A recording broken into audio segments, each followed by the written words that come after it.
Tulsi Gabbard America, ఇండియాలోనే కాదు, ప్రపంచమంతా ఇప్పుడు ఈమె గురించే చర్చ. ఎవరి తులసి? అమెరికా నూతన అధ్యక్షుడు డొనాల్డ్ ట్రంప్ ఎందుకు ఈమెని అంతలా విశ్వసిస్తున్నారు? ఏ రాజకీయ పదవికైనా అర్హతలు, సామాజిక, ఇతర సమీకరణాలు అవసరమవుతాయి.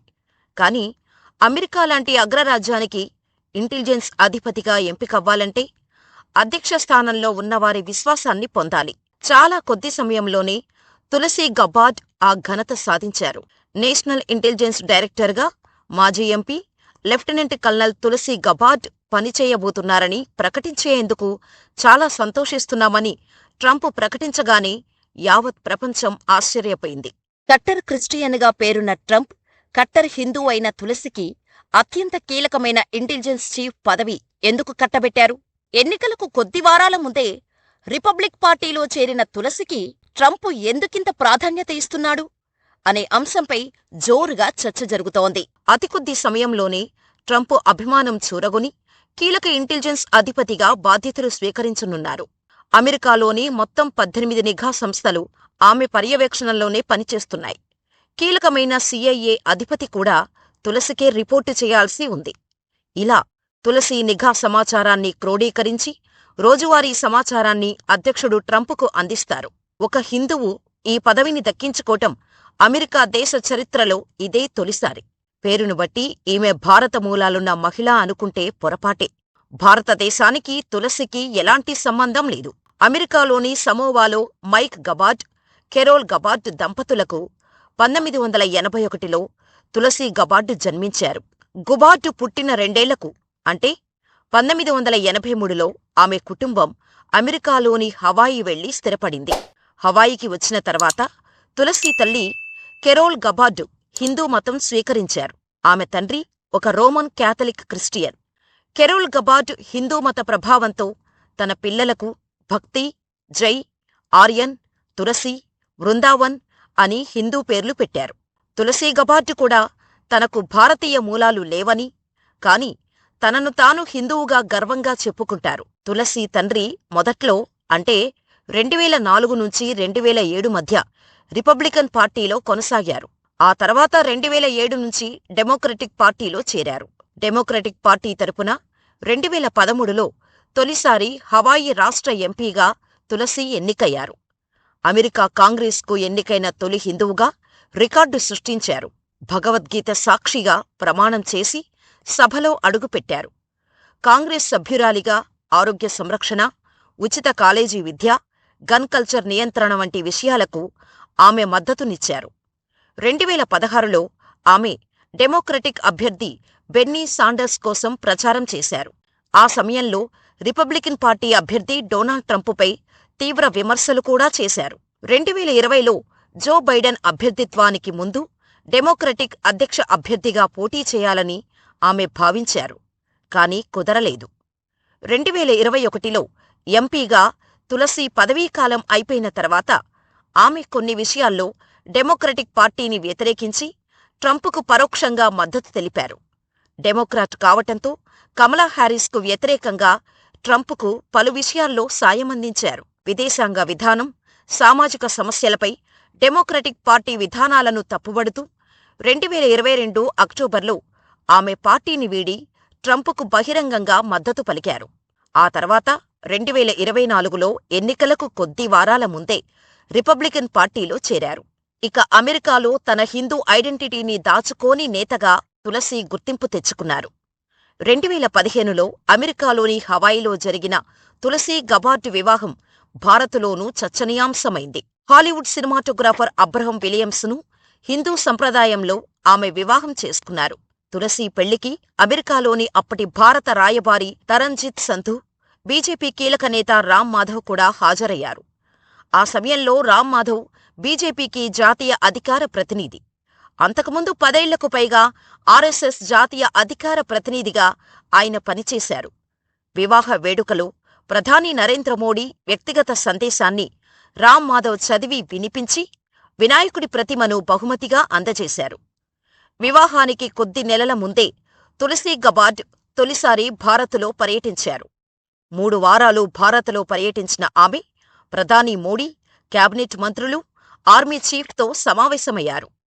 ఈ పర్యటన సందర్భంగా ప్రధాని మోడీపై తులసి ప్రశంసలు కురిపించారు. మోదీ శక్తివంతమైన నాయకుడు. భారత్ భవిష్యత్తుపై ఆయనకు స్పష్టమైన విజన్ ఉంది. భారత్ అభివృద్ధికి కార్యాచరణ ప్రణాళిక ఉన్న నాయకుడు అని ఆమె అన్నారు.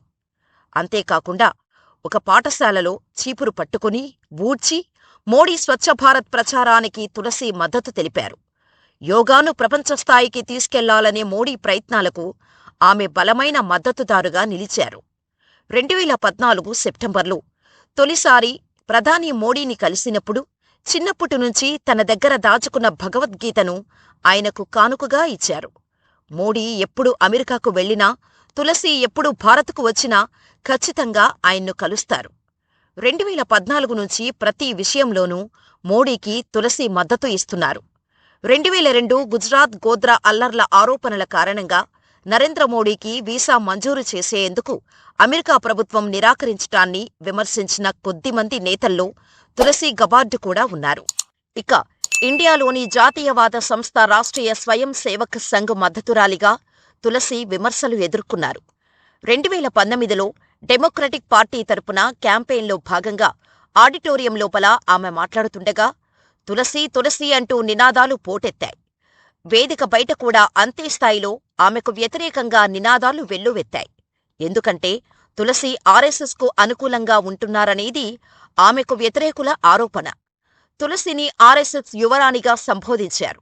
తులసి మాత్రం నేను సైనికురాలిని, శాంతివైపు నిల్చున్నాను, నమ్మిన ధర్మాన్ని పాటిస్తున్నాను అని బహిరంగంగానే ఒప్పుకున్నారు. అమెరికాలో ఆర్ఎస్ఎస్ నిర్వహించే ప్రతి కార్యక్రమంలో తులసి తప్పక పాల్గొంటారు. నేను కర్మయోగిని, కర్మ సిద్ధాంతాన్ని నమ్ముతాను, అందరినీ కలుపుకొని వెళ్ళాలి, ద్వేషానికి వ్యతిరేకంగా పోరాడాలి అన్నదే నా తత్వం. అలాగని నేను భారతీయ మహిళను కాదు, కాని హిందువును అంటూ తులసి తను నమ్మిన ధర్మం గురించి బహిరంగంగానే చెబుతూ చాలామంది అభిమానులను పెంచుకున్నారు. తాను హిందూ మతాన్ని ఆచరించటం గురించి తులసి గబార్డ్ 2019లో రిలీజియన్ న్యూస్ సర్వీస్కు రాసిన కథనంలో వివరించారు. హిందువునైనందుకు గర్విస్తున్నా, కానీ నేను హిందూ జాతీయవాదిని కాను అని ఆమె రాశారు. హిందూ జాతీయవాదినని నాపై ఆరోపణలు చేశారు. నేను ప్రజాస్వామ్యబద్ధంగా ఎన్నికైన భారత ప్రధాని నరేంద్ర మోడీతో భేటీ కావటాన్ని ఆ ఆరోపణలకు సాక్ష్యంగా చూపించారు.